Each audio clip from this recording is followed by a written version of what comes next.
নমস্কার প্রিয় দর্শক, কাকদ্বীপ টিভিতে আপনাদের স্বাগত।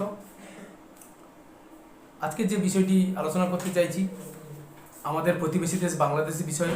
আমরা এক নাগাড়ে এই প্রতিবেদন করতে বাধ্য হচ্ছি, কারণ দীর্ঘ 53 বছর পরে ভারতবর্ষ প্রথম বাংলাদেশের কাছ থেকে প্রচ্ছন্ন হুমকি পাচ্ছে। যে বাংলাদেশকে ভারত স্বাধীনতা এনে দিল, স্বাধীন হতে সাহায্য করলো, আজকে তারা বলছে আমরা স্বাধীন বাংলাদেশ, দেশের সার্বভৌমত্ব, অখণ্ডতা, অনেক রকম বক্তব্য তারা রাখছে। কিন্তু আজকে যে সেই বাংলাদেশের কাছ থেকে ভারতকে এই ধরনের কথা শুনতে হবে, এটা আমাদের ভারতবাসী হিসেবে আমাদের অবাক করছে। কিন্তু অবাক হওয়ার কিছু নেই। এর নেপথ্যে কি কি কারণ রয়েছে আমরা সেগুলি বিশ্লেষণ করব। প্রথম পয়েন্ট, এই যে বিশ্লেষণের ক্ষেত্রে হঠাৎ করে আগস্টের 5 তারিখে হাসিনা বাংলাদেশ ছাড়ার পরে এবং ভারতে আশ্রয় নেওয়ার পরে 4 মাসের কিছু সময়ের বেশি, তার মধ্যে বাংলাদেশে ভারত বিরোধিতার একটা নতুন যেন একটা আবহ তৈরি হয়েছে এবং বাংলাদেশের এক বড় জনগোষ্ঠীকে ভারত বিরোধিতায় সামিল করা হয়েছে। এর নেপথ্যে কী কী কারণ রয়েছে সেই বিশ্লেষণ আপনাদের করব, কিছু কিছু তথ্য আপনাদের সামনে তুলে ধরবো। আপনারা ভিডিওটাকে শেষ পর্যন্ত দেখবেন, স্কিপ করে যাবেন না। চীনের এখানে প্রচ্ছন্ন মদত রয়েছে, কারণ একটি বাংলাদেশের মতো ছোট্ট দেশ যেভাবে প্রতিনিয়ত ভারতবর্ষকে হুমকি, প্রচ্ছন্নভাবে প্রত্যক্ষভাবে হুমকি দিচ্ছে এবং যে ভড়কাওয়ালি ভাষণ দিচ্ছেন তার নেতা নেত্রীরা, উপদেষ্টারা, এটা কিন্তু ভাবাচ্ছে এর পেছনে কি কারণ রয়েছে। এর পেছনে প্রথম রয়েছে চীন কিন্তু সবসময় চায় ভারতের যে চিকেন নেক মানে শিলিগুড়ি করিডোর, পশ্চিমবাংলার যে অংশটা শিলিগুড়ি এবং দার্জিলিং যে অংশটা রয়েছে, সেই অংশটা দিয়ে ভারতবর্ষ কিন্তু উত্তর পূর্বের যে 7 সিস্টার 7টি রাজ্য রয়েছে, সেই 7টি রাজ্যের সঙ্গে যোগাযোগ রাখে এবং ভারতবর্ষের যে জায়গাটা বা মানচিত্র এভাবেই সম্পূর্ণ হয়েছে, সেই জায়গাটাকে বিচ্ছিন্ন করার কথা বলছে। ভাবুন, এই কথাগুলো যেখানে চীন বলার কথা, শত্রু দেশ হিসাবে চীন বলতে পারে, হঠাৎ করে বাংলাদেশের থেকে এই কথাগুলো শুনছি আমরা। এর পেছনে চীনের প্রচ্ছন্ন মদত রয়েছে, এটা 1 নম্বর রয়েছে। দ্বিতীয় নম্বর, ভারতবর্ষ কিন্তু বর্তমানে পৃথিবীর যে জাতিসংঘ রয়েছে, নিরাপত্তা পরিষদ, সিকিউরিটি কাউন্সিল, সেই কাউন্সিলে ভারতবর্ষ হচ্ছে প্রথম দাবিদার। কারণ ভারতবর্ষ এখন পৃথিবীর মধ্যে 4র্থ বৃহত্তম অর্থনৈতিক দেশ। সেখানে চীন কিন্তু ভারতকে রোখার জন্য মরিয়া চেষ্টা চালিয়ে যাচ্ছে। এই ভারতবর্ষকে যদি যুদ্ধের দিকে ঠেলে নিয়ে যাওয়া যায়, তবে ভারতবর্ষ সম্পর্কে বিশ্বের কাছে একটি নেতিবাচক ধারণা তৈরি করা যাবে, যার মাধ্যমে ভারতবর্ষ আগামী দিনে কিন্তু নিরাপত্তা পরিষদের স্থায়ী সদস্য পেতে ভারতের সমস্যা হবে। এটা কিন্তু একটা পরিকল্পনার অংশ। ভারতবর্ষে কিন্তু এটা ধরে ফেলেছে। তাই ভারতবর্ষ যতই মিডিয়া, এ দেশের মিডিয়া ও দেশের মিডিয়া, এক প্রকার যেন মিডিয়ার বাকযুদ্ধ চলছে, কিন্তু কখনোই ভারতীয় কূটনীতিবিদরা বা প্রধানমন্ত্রী যথেষ্ট সংযত এবং পরিমার্জিত বক্তব্য রাখছেন, আবেদন করছেন। তাই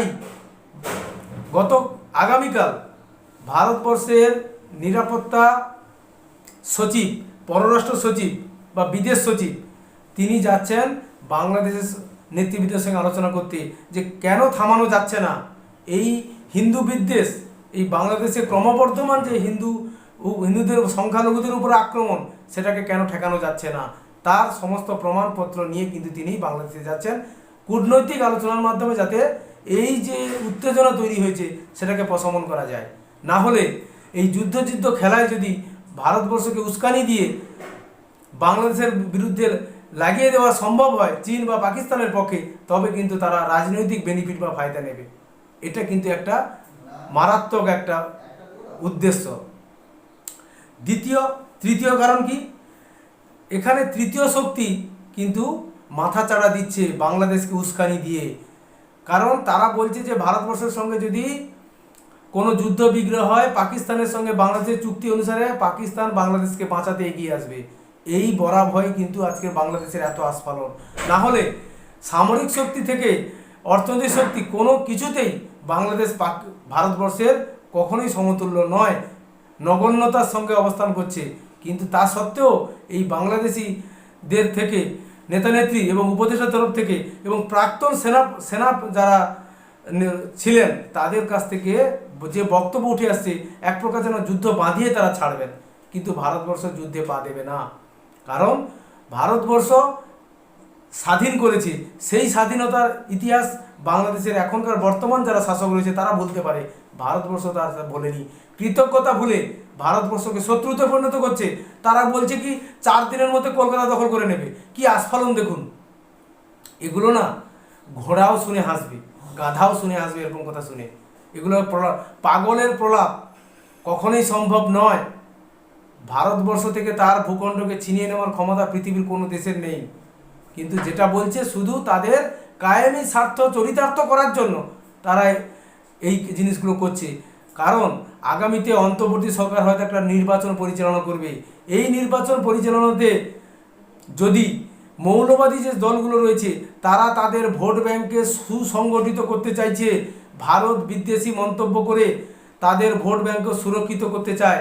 যেহেতু আওয়ামী লীগ একটি গণতান্ত্রিক পদ্ধতিতে পরিচালিত একটি দল, তারা কিন্তু ধর্মনিরপেক্ষতার দিক থেকে দেশটাকে পরিচালিত করছিল, কিন্তু বিএনপি, জামাতে ইসলামী, হেফাজতে ইসলামী এবং অন্যান্য যে মৌলবাদী দলগুলো রয়েছে তারা তাদের বাংলাদেশের এই ধর্মান্ধ মুসলিম যে জনগোষ্ঠী রয়েছে তাদেরকে খেপিয়ে দিয়ে তাদের ভোটগুলোকে করায়ত্ত করতে চায়। তার কারণে তারা ভারত বিদ্বেষী ক্রমবর্ধমানভাবে কথা বলে যাচ্ছে এবং উস্কে দিয়ে তারা যুদ্ধের একটা পরিবেশ তৈরি করতে চাইছে। ভারতবর্ষ সে জায়গায় কখনোই পা দেবে না। কারণ মোদিজির কাছে রয়েছে অজিত দোভালের মতো একজন দক্ষপূর্ণ আমলা, যিনি কিন্তু সঠিকভাবে ভারতের নিরাপত্তা উপদেষ্টা। ভারতবর্ষ কী ধরনের সিদ্ধান্তে হাঁটবে, কি ভাবনা চিন্তা করছে তার রূপরেখা তিনি চূড়ান্ত করেন। অতএব ভারতবর্ষকে তার লক্ষ্য থেকে অবিচল হটানো যাবে না। বা মোদিজি ও সেগুলো ভেবে কিন্তু এখনও ভারতবর্ষ কিন্তু সংযত প্রতিক্রিয়া দিচ্ছে, কোনো উত্তেজনার কর প্রতিক্রিয়া দিচ্ছে না। আরও একটি জিনিস রয়েছে বাংলাদেশে, যে যদি আমরা ভারতবর্ষের দ্বারা আক্রান্ত হই, সারা পৃথিবীব্যাপী বলে বেড়াবো যে ভারতবর্ষের দ্বারা আমরা আক্রান্ত, সমস্ত মুসলিম বিশ্বে আমরা জানিয়ে বেড়াবো। আর ভারতবর্ষের বিরুদ্ধে একটা বৈশ্বিক বিশ্বজুড়ে একটা বিরোধিতার ছবি তারা তুলে ধরতে চাইছে এবং ভারতবর্ষকে ছোট করা যায় তার প্রয়াস কিন্তু চালিয়ে যাচ্ছে। তারা জানে, ইউনিস জানে যে কখনোই ভারতবর্ষের সঙ্গে যুদ্ধে তারা পেরে উঠবে না, তবুও তারা কিন্তু উল্টে ভারতবর্ষে একটা চাপে রাখার একটা কৌশল নিয়েছে। এটা কিন্তু আমাদের বুঝতে হবে। যুদ্ধ হওয়ার কোনো ধরনের সম্ভাবনা আমি অন্তত দেখছি না, এটা হতে পারে না। আর ভারতবর্ষ বাংলাদেশ যে কথাগুলো বলছে অন্য দেশের বড়া ভয় পেয়ে পাকিস্তান বা চীনের প্রলোভনে পড়ে, সেই ফাঁদে কিন্তু ভারতবর্ষ পা দেবে না, দেবে বলে কোনো মনে হয় না। আগামীতে যুদ্ধের কোনো ধরনের সম্ভাবনা নেই, আর ভারতবর্ষ ওইদিকে কোনো পা দেবে না। কূটনৈতিক প্রয়াস চালিয়ে কিভাবে পররাষ্ট্র বিষয়ে আলোচনার মাধ্যমে হিন্দুদের উপর ক্রমবর্ধমান যে আক্রমণ সেগুলো প্রতিহত করা যায় বা তথ্য প্রমাণ তুলে ধরে প্রতিষ্ঠিত করা যায়, চাপে রাখা যায়, তার নীতিতে ভারত যাবে, কূটনৈতিক প্রয়াস চালাবে।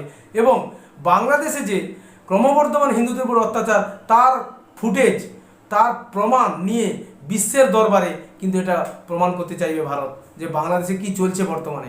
আরও একটি উদ্দেশ্য রয়েছে, লাস্ট, ডোনাল্ড ট্রাম্প মার্কিন প্রেসিডেন্ট হিসাবে আগামী 20শে জানুয়ারি শপথ নেবেন। তার আগে ইউনিস জানেন তিনি চাপে আছেন, তাই বাংলাদেশের থেকে চাপটাকে হটিয়ে ভারতের দিকে প্রেরণ করার জন্য তিনি কিন্তু এই যুদ্ধের খেলা তৈরি করছেন। তিনি জানেন কোনোভাবেই কিন্তু সম্ভব নয় ভারতের সঙ্গে হেঁটে ওঠা, কারণ ট্রাম্প ইউনিসকে পছন্দ করেন না। তাই আগামী দিনে বাংলাদেশের কাছে অনেক বড় সমস্যা অপেক্ষা করছে।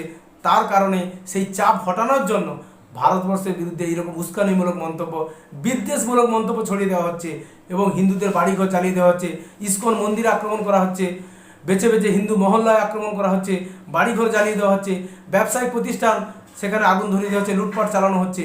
এগুলো কিন্তু ইচ্ছে করে ঘটানো হচ্ছে এবং ইউনিস সব দেখে শুনে চুপ করে আছে। এটা কিন্তু একটা কূটনীতিকের ফলাফল। এটা যারা বাংলাদেশ থেকে এই বক্তব্য শুনছেন, ভারত থেকে যারা আমার এই প্রতিবেদন শুনছেন, আপনারা মাথায় রাখবেন কোন প্রক্রিয়াতে চলছে বাংলাদেশ কিন্তু একটা পরিকল্পনার মধ্যে দিয়ে যাচ্ছে। সেই পরিকল্পনাতে ভারত পা না দিলেই ভালো। আমিও ভাবছি বা যতটুকু ধারণা পাচ্ছি, ভারতবর্ষ কখনোই তাদের পাতা ফাঁদে পা দেবে না, দিয়ে বিশ্বে ভারতবর্ষ তার নাম বা সুনামটাকে অক্ষুণ্ণ বজায় রাখবে, এটুকুই মনে রাখছি বা আশা করতে পারি। এই বলে আমার প্রতিবেদন শেষ করছি। জয় হিন্দ, বন্দে মাতরম, ভারত মাতা কি জয়। পরবর্তী প্রতিবেদনে অবশ্যই আপনাদের সঙ্গে দেখা হবে।